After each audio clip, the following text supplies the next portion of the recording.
ఈరోజు మంచి ప్రభుత్వం అనే కార్యక్రమంలో ఒక మంచి మంత్రివర్యులు నారాయణ గారు రైలు వీధిలో పర్యటిస్తున్నారు.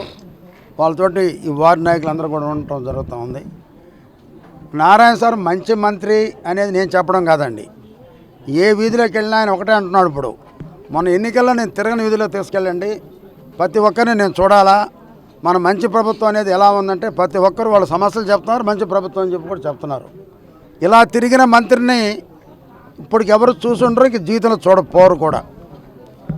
మంచి ప్రభుత్వం అంటే ఊరిని అంటం లేదండి, మంచి మంత్రి అనేది ఊరిని అంటం లేదండి. ఈరోజు సూపర్ 6లో ఆ రోజు చంద్రబాబు నాయుడు గారు ఏం చెప్పారో 7,000 ఆ 3 నెలలు కలిపి ఆ రోజు పెన్షన్ ఇవ్వడం జరిగింది. దాని తర్వాత 4,000 కంటిన్యూగా ఇస్తున్నారు. మళ్ళీ 1వ తేదీ ఆదివారం వస్తే ముందు రోజే నారాయణ గారు వచ్చారు కూర్చొని, రాష్ట్రం అంతా కూడా ముందు రోజు కూడా ఆ రోజు పెన్షన్ ఇవ్వడం జరిగింది. మరి డిఎస్సి ఉపాధ్యాయుల్ని ఎప్పటి నుంచో ఆగిపోయింది, ఈరోజు భర్తీ చేయడం జరిగింది. మరి అన్నా క్యాంటీన్ పేదవాడికి అన్నం నోచుకునేది, అది ఎక్కువ నారాయణ సార్ గారి ఇంట్రెస్ట్. ఆయన ఆ రోజు తిరిగి అన్నీ ఓపెన్ చేయాలని చెప్పి రాష్ట్రం అంతా కూడా ఆయన శాఖలది కాబట్టి దాన్ని ఒక మంచి మంత్రి అని అందుకే అనేది ఆయన కష్టపడి పనిచేస్తున్నాడు. మళ్ళీ టైటిల్ డీడ్ ఏ రైతుకు కూడా తన భూమి తనది కాదనేది ప్రభుత్వం దగ్గర పెట్టుకోవాలి. లాస్ట్లో ఒక పనికిమాలిన ముఖ్యమంత్రి, ఒక చేతగాని ముఖ్యమంత్రి లాస్ట్ టైటిల్ డీడ్ కూడా ఆయన పేరుతో పెట్టుకునే పరిస్థితికి వచ్చింది. దాన్ని రద్దు చేశారు.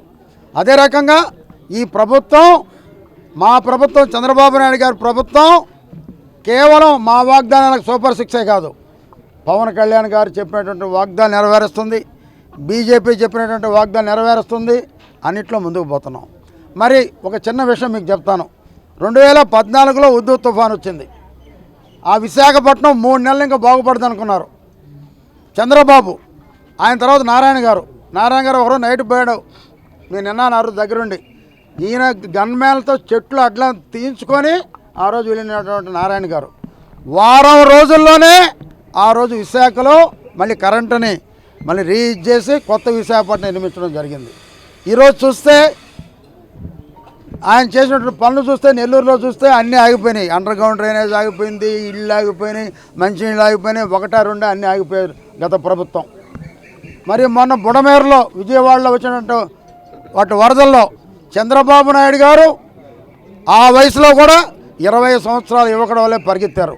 అందరూ మంత్రులు పనిచేశారు, కానీ ఒక మంచి మంత్రి, పనిచేసే మంత్రి నారాయణ గారు అయితే చంద్రబాబు తర్వాత నాకు మొహమాటం లేదండి. చంద్రబాబు తర్వాత కష్టపడింది ఎవరంటే ఈ రాష్ట్రంలో మంత్రివర్యుల్లో మా నారాయణ గారు. అందుకే నేను మాకు మంచి ప్రభుత్వం, మంచి మంత్రి అని అందుకే నేను చెబుతున్నా. ఈరోజు కొత్తగా నిన్న రాక అనిల్ గారు వచ్చారు. పాపం ఆయన కార్యకర్తలు చూసేదానికి వచ్చాడు చాలా నెలల తర్వాత. మంచిదే, కాదంటాను.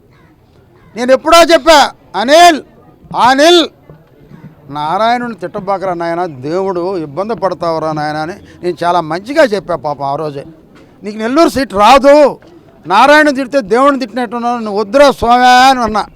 రాసుకో సాంబా చూసుకో, ఇంకా నాకు నెల్లూరు సీట్ వస్తుంది అన్నాడు. పోయినాడు దెబ్బకి 3 జిల్లాలు దాటి వెళ్ళిపోయినాడు. ఆడి నుంచి ఫుట్బాల్ కొడితే ఎడబడ్డాడు. నిన్న వచ్చాడు. నేను అనుకొని ఉంటే ఆ రోజు నారాయణ ఇన్స్టిట్యూట్ ఉండదు. ఏమంటే పిల్లలు చదువుకొని ఇన్స్టిట్యూట్ పగలగొడతావా? నువ్వు ఒక మనిషివే. నువ్వు మళ్ళీ అవకాశం వస్తే ఆయన దీనికి 10 చూపిస్తాడు. మేమేం చూపించాం అసలు? నువ్వు 10 చూపించడానికే మేము ఒకంత కూడా చూపించలే. మా నారాయణ గారు కానీ ముఖ్యమంత్రి ఒప్పుకోవటంలా, ఇక్కడ కక్షాదింపులు వద్దు, మీరు గమ్ముగా ఉండండి అని చెప్పి మమ్మల్ని దొరుకుకుంటున్నారు వీళ్ళు. ఆయన 10 చూపించేది ఏముంది? నువ్వు చూపించే దగ్గర నీ దగ్గర ఏమీ లేదు. నువ్వు చూపించాల్సింది గత అసెంబ్లీలో చూపించేసావు, అందరు చూసేశారు దేవాలయంలో. అందుకే నీ ప్రభుత్వానికి నీది ఒక ప్రభుత్వం. నువ్వు మళ్ళీ దాంట్లో మా నారాయణ తిట్టడం, నువ్వు మళ్ళీ నీ కార్యకర్త ధైర్యం చెప్పడం. దేవదేవుని లడ్డులో కూడా కల్తీ చేసినటువంటి యదవ ప్రభుత్వం నీ ప్రభుత్వం. ఈరోజు ప్రపంచవ్యాప్తంగా వెంకటేశ్వర స్వామి భక్తులు బాధపడుతున్నారు. అది వచ్చి ఆవు కొవ్వు, ఆ దున్నపోతుల కొవ్వు, ఈ పందుల కొవ్వు మేము తినిందని దానికి జవాబు చెప్పండి. మీరు దానికి జవాబు చెప్పకుండా వాడు పనికిమాలిన ముఖ్యమంత్రి ఆడ ఏం చెప్తాడు? చంద్రబాబుని తిట్టండి. దేని తిట్టాలి? నువ్వు చేసిన అన్యాయాలు బయటపెట్టింది దాన్ని తిట్టాలనా? మా నాయకుడు అనుభవపరుడు, ఒక విజన్ ఉన్న నాయకుడు చంద్రబాబు నాయుడు. నీ బోటు దద్దమ్మలు మా నాయకుడు ఏం చేయలేరు. అనిల్ లాంటి చేతగానోళ్ళు మా నారాయణ గారిని ఏం పీకలేరు, గుర్తుపెట్టుకోమని చెప్పి తెలియజేస్తున్నా. నీకు దమ్ముంటే నారాయణ విద్యా సంస్థలు పాల్గొడుతున్నావు, తాకి చూడు, కరెంటు స్తంభం తాకినట్టు పేలిపోతామని కూడా హెచ్చరిస్తున్నా. అనిల్ మా జోలికి రాబాకు, నారాయణ జోలికి రాబాకు అని హెచ్చరిస్తున్నా.